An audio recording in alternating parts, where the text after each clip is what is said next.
นี้นะครับก่อนที่เราจะไปชมการแสดงผมขอพูดถึงที่มาที่ไปสักครู่หนึ่งนะครับเด็กเหล่านี้ครับก็รวมตัวมาจาก3อำเภอ3ตำบลโดยเฉพาะอำเภอเทิงอำเภอเวียงแก่นแล้วก็อำเภอขุนตาลนะครับแล้วก็หลายๆหมู่บ้านนะครับจนได้รับงบประมาณจากองค์การบริหารส่วนตำบลตับเต่าแล้วก็เรามาเปิดอบรมที่นี่นอนกันนะครับเป็นอาทิตย์ที่นี่ท่านนายกก็ได้มาเยี่ยมเยียนพวกเราอยู่ประจำนะครับจนกระทั่งเสียงเรื่องลือไปถึงช่องเว็บพอยต์นะครับแล้วเขาประสานติดต่อมาจนท่านได้เห็นในช่องเว็บพอยต์ช่อง23ในรายการ Thailand Got Talent นะครับที่ได้ออกรายการไปเมื่อไม่นานมานี้นะครับหลายๆท่านครับคงได้พบกับพวกเราในช่องรายการเว็บพอยต์Thailand Got Talent นะครับแต่ว่าท่านไม่ได้มาเห็นตัวเป็นจริงๆจังในวันนี้สำหรับในวันนี้ก็ถือว่าเป็นโอกาสดีที่ท่านนายกองค์การบริหารส่วนตำบลตับเต่าท่านอุทัยทองทั่วได้ให้เกียรติให้กับทีมมงเลเซ็งของเรานะครับมาแสดงเปิดนะครับเทศกาลงานดอกเซี่ยวบานภูชีฟ้านะครับแล้วเรามี2เวทีนะครับขอพูดเท่าความนิดหนึ่ง2เวทีนะครับเรามีกิจกรรมนะครับเทศกาลชมดอกเซี่ยวบานภูชีฟ้านะครับอีกเวทีหนึ่งสำหรับวันนี้นะครับก็เป็นเวทีหนึ่งคืองานเทศกาลดอกเซี่ยวบานนะครับภูชีฟ้าประจำปี2562นะครับเพื่อไม่เป็นการเสียเวลาในลำดับต่อไปก็จะให้ท่านประธานได้พูดถึง2-3 คำก่อนที่จะชมการแสดงครับ发声政治组织政治非发声listen hai 你看到了发声抓住1、2、3、呀走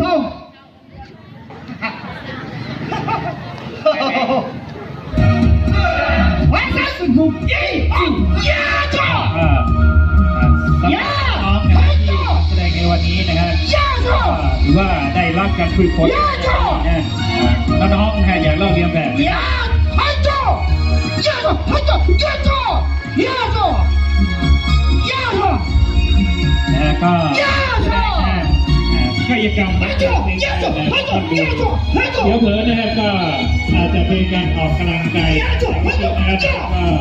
ก็เป็นการใช้เทคนิคพละกำลังในการออกกำลั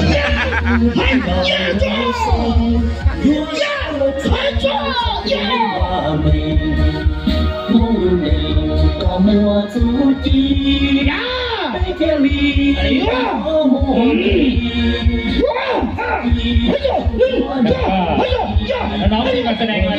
าจากที่ของภาพยนตร์ต่างๆไม่ว่าจะเป็นหนังโม้นะครับที่ท่านเห็นอยู่ตรงนี้ก็จะเป็นยามวยโม้นะครับดูเยอะเลยได้จะลักษณะเหมือนมวยจีนแต่ท่านย้อนลึกเข้าไปจะมีความเป็นเอกลักษณ์อัตลักษณ์ของเรียกว่าเป็นภูมิปัญญาของจริงๆถ้าว่าจะต้องใช้พละกำลังในการทดสอบไม่ว่าตั้งเนื้อท้องทุกส่วนของร่างกายนะครับ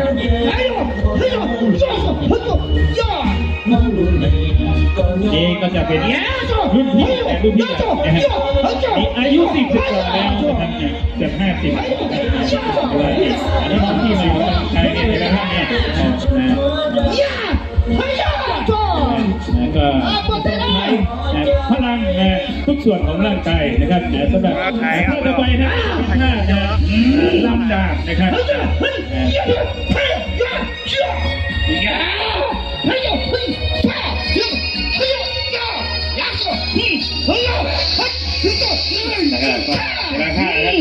ใช้ความคล่องแคล่วนะครับในการเรียกว่าเคลื่อนไหวไปตามทุกส่วนของร่างกายให้ผสมประสานกันไปอย่างมีระเบียบนะครับมีก็จะเป็นท่าตีลังกากับหลังโซโลโมชั่นนะครับตามด้วยนะครับม้วนกากาแบบไล่นะครับอย่างที่ได้กิจกรรมมงเดอร์เซ็งของเราจะมีการอบรมทุกๆในช่วงเดือนเมษายน นะครับช่วงปิดเทอมนะสำหรับน้องหนูท่านใดสนใจนะก็สามารถมาเข้าได้นะครับก็ยังกำมงเลยเซ็งนะได้ที่ศูนย์บริการนักท่องเที่ยวภูชีฟ้านะซึ่งเราจะมีลงประจำปีทุกๆปีนะครับส่วนหนึ่งนะก็ได้รับความอนุเคราะห์งบประมาณจากองค์การบริหารส่วนตำบลตับที่มาสนับสนุนในเรื่องของค่าต่างๆนะครับจะเป็นค่าอันนี้ว่าลำมวยในการออกให้ร่างกายพร้อมกับที่จะก็ได้ค่าที่ยากขึ้นไปนะครับ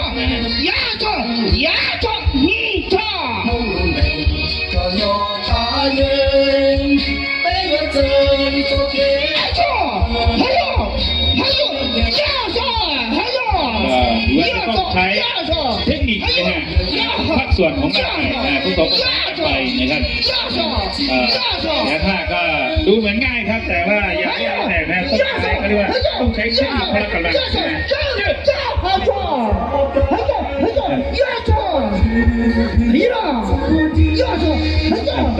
จะต้องใช้สปริงไม่ว่าจะเป็นสปริงขานะครับสปริงกล้ามเนื้อนะแขนทุกอย่างทุกส่วน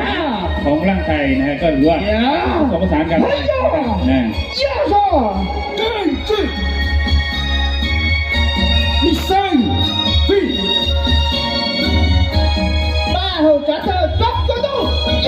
นี่นะก็จะเป็นท่า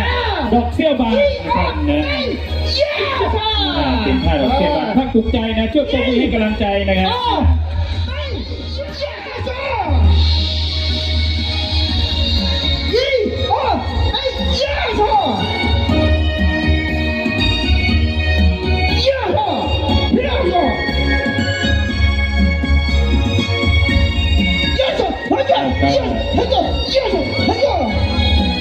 น้องๆนะที่มาแสดงในวันนี้นะครับก็ส่วนหนึ่งนะครับก็จะเป็นน้องที่แสดงหนังไม่ว่าจะเป็นภาพยนตร์ของโม้งนะครับที่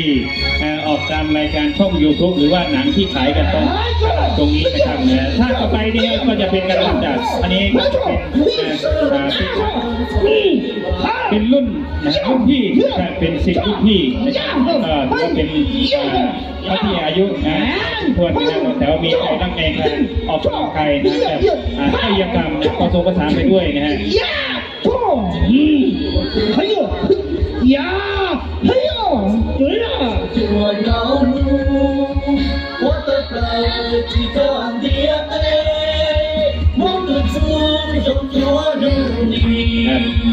านี้ก็จะเป็นการทรงตัวนะครับ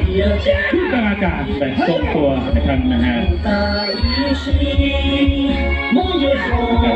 อย่างเราเรียนแบบนะครับแต่ก็ต้องใช้นะการทรงตัวต่างๆนะแล้วก็พละกำลังพอสมควรนะฮะเพราะฉะนั้นเนี่ยน้องๆที่ดูในวันนี้นะอยากเอาไปเล่นแบบนะใครที่อยากเป็นอย่างเขาต้องมาลงศึกษาเรียนรู้กับอาจารย์ผู้สอนนะครับนี่ก็จะเป็นการทำจากก็คือทั้งซ้ายขวาต้องประสานให้ใจตรงกันนะไม่ว่าจะแขนซ้ายแขนขวามือซ้ายมือขวาหัวใจต้องประสานกันนะถึงจะไปด้วยกันได้นะครับ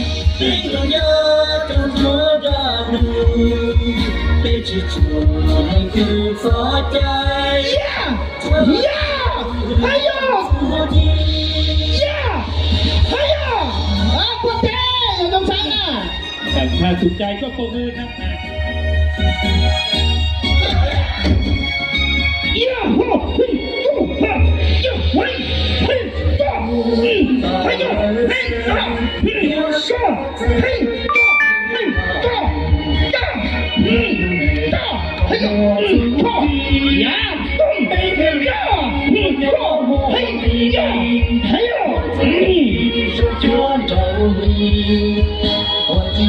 กับท่านี้ก็จะใช้หัวการสปริง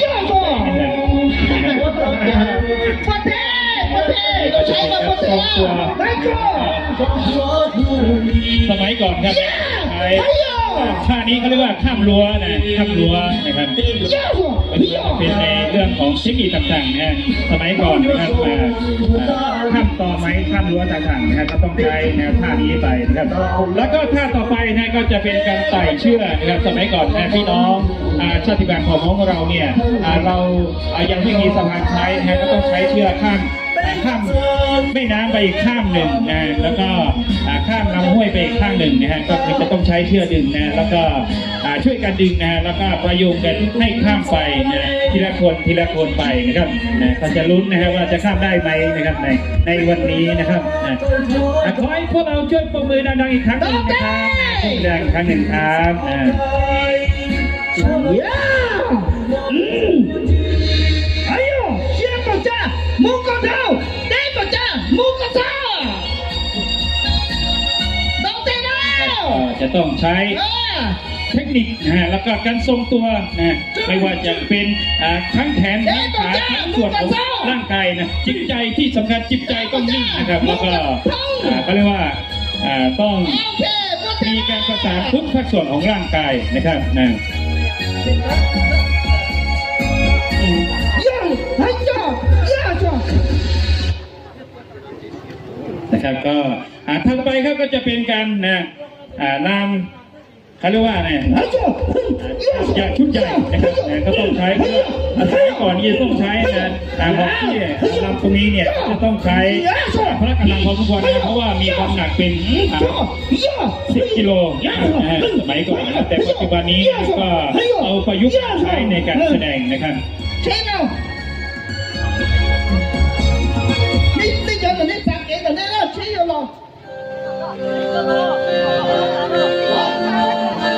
把谁有了呢？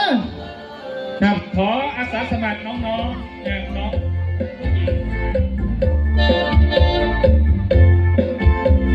ครับก็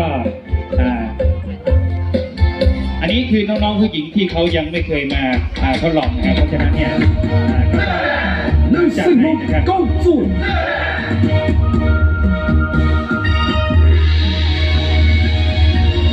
华山宝贝，华山，一二，哎呀去！ ก็เป็นอะไร 华山，一二，呀去！宝贝， แล้วก็จะต้อง 呀，哎呀！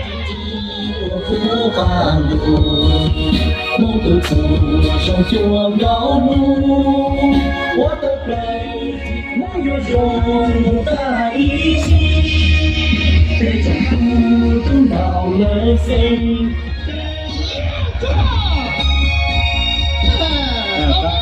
โดยจะต้องใช้การทรงตัวนะครับที่สุดนะครับ 梦如下，高迈走地，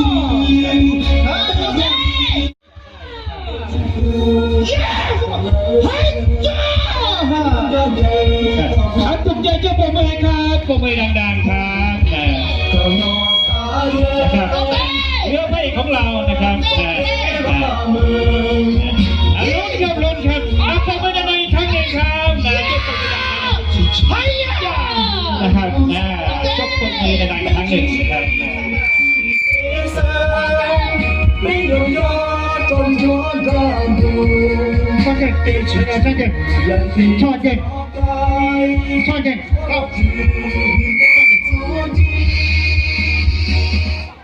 ดูสิท่านก็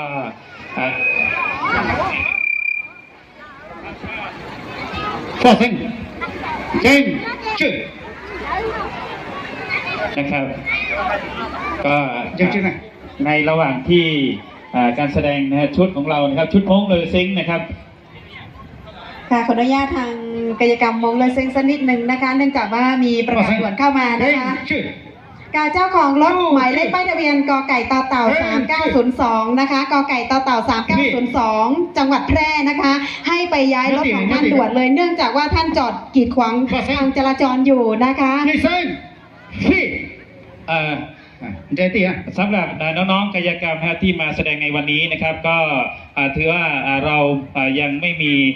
ค่าเขาเรียกค่าแสดงต่างๆนะก็เพียงแต่ค่าอาหารนิดหน่อยให้กับน้องๆเขานะเพราะฉะนั้นเนี่ยตอนนี้ครับก็ขอจะขอช่วยสนับสนุนในเรื่องของค่าไม่ว่าจะเป็นค่าอาหารหรือว่าค่าฝึกอบรมต่างๆนะครับเพราะฉะนั้นแล้วแต่ท่านจะมีจิตศรัทธาสนับสนุนนะครับก็อื่นนะครับก็ขอ